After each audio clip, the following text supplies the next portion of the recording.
તો પાટીદારો બાદ રાજપૂત સમાજના લોકો ગુજરાત રાજ્ય ઓબીસી પંચને રજૂઆત કરવા માટે પહોંચ્યા। અનામત લેવા હવે રાજપૂત સમાજ પણ મેદાને છે। રાજપૂત સમાજ દ્વારા ઓબીસી પંચના અધ્યક્ષ સુગનાબેન ભટ્ટ પાસે સમય માંગ્યો હતો, ત્યારે હવે રાજપૂત સમાજ અનામતની માંગ માટે ઓબીસી પંચને રજૂઆત કરશે। રાજપૂત સમાજના લોકો ઓબીસી પંચ પહોંચ્યા। આ વિશે વધુ વાતચીત કરવા માટે હિતલ પારેખ અમારી સાથે ગાંધીનગરથી જોડાયા છે। હિતલ, પાટીદારો બાદ રાજપૂત સમાજ પણ હવે ઓબીસી પંચની રજૂઆત કરશે અનામત માટે, શું વિગતો?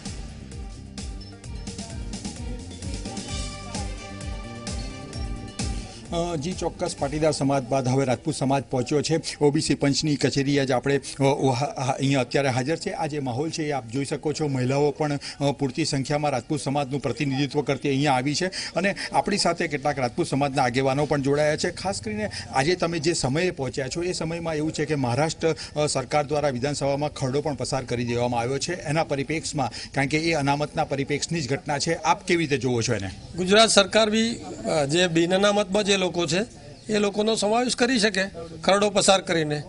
હિન્દુસ્તાનમાં અગર કોઈ પણ સ્ટેટમાં થઈ શકતું હોય તો ગુજરાતમાં કેમ નહીં? અને જે નીડી સમાજ છે, તમે સર્વે કરો, ઓબીસી પંચ એનો સર્વે કરે, રાજપૂત સમાજનો સર્વે કરે, જે તે ગામડાઓમાં સર્વે કરી અને સર્વે રિપોર્ટ પ્રમાણે વિચારે કે ભાઈ અમને બી અમારો બી સમાવેશ થવો જોઈએ। આર્થિક સદ્ધરતા, શૈક્ષણિક રીતે, સામાજિક રીતે પછાતપણું છે, અમે વ્યક્તિગત રીતે એક વ્યક્તિ કામ કરતો હોય છે, પાછળ અમારી ઘૂંઘટ પ્રથા છે, એના હિસાબે લોકો બહાર પરિવારના મહિલાઓ ખેતીમાં કે કામ કરવા જઈ શકતા નથી, તો એક કમાનાર છે, 10 જણા ખાનાર હોય છે, તો એ પ્રમાણે અમે અમારું જે ડેવલપમેન્ટ થવું જોઈએ તો થયું નથી। ચોક્કસ આજે જે રજૂઆત છે એ બેન, ખાસ કરીને આજે જે રજૂઆત છે એ શું રજૂઆત કરશો?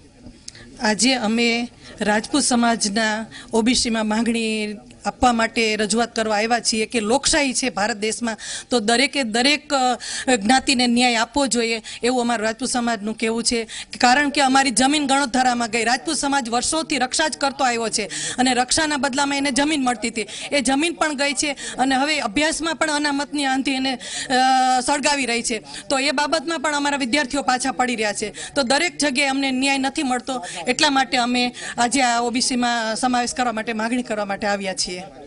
જી ચોક્કસ, જોઈ ક્યાંક ને ક્યાંક જોવા જઈએ તો પાટીદાર સમાજ બાદ હવે રાજપૂત સમાજ આવ્યો છે અને જે રીતે મહારાષ્ટ્રમાં મરાઠાઓને અનામત મળી છે એ જ રીતે હવે ગુજરાતની જે સવર્ણ જ્ઞાતિઓ છે એને પણ અનામત મળે એ પ્રકારની બુલંદ માંગ ઉઠી રહી છે। જી જોઈ, બિલકુલ, તમામ જાણકારી બદલ આભાર હિતલ। તો ઓબીસી પંચ સમક્ષ રજૂઆત કરવા માટે પહોંચ્યા છે। સવાલ એ થાય કે એક પછી એક જે રીતે તમામ સમાજ આગળ આવી રહ્યા છે, મહારાષ્ટ્રમાં પણ જે રીતે મંત્રીઓની બાઇટ આવી તે અનુસાર તેમણે પણ કહ્યું કે મરાઠા સમાજની સામે હવે મહારાષ્ટ્રમાં વસતા મુસ્લિમ સમાજ પણ હવે અનામત માંગી રહ્યું છે। બીજી તરફ ગુજરાતમાં પણ એવી પરિસ્થિતિ ઊભી થઈ કે પાટીદારો બાદ હવે રાજપૂત સમાજ પણ માંગ કરી રહ્યું છે।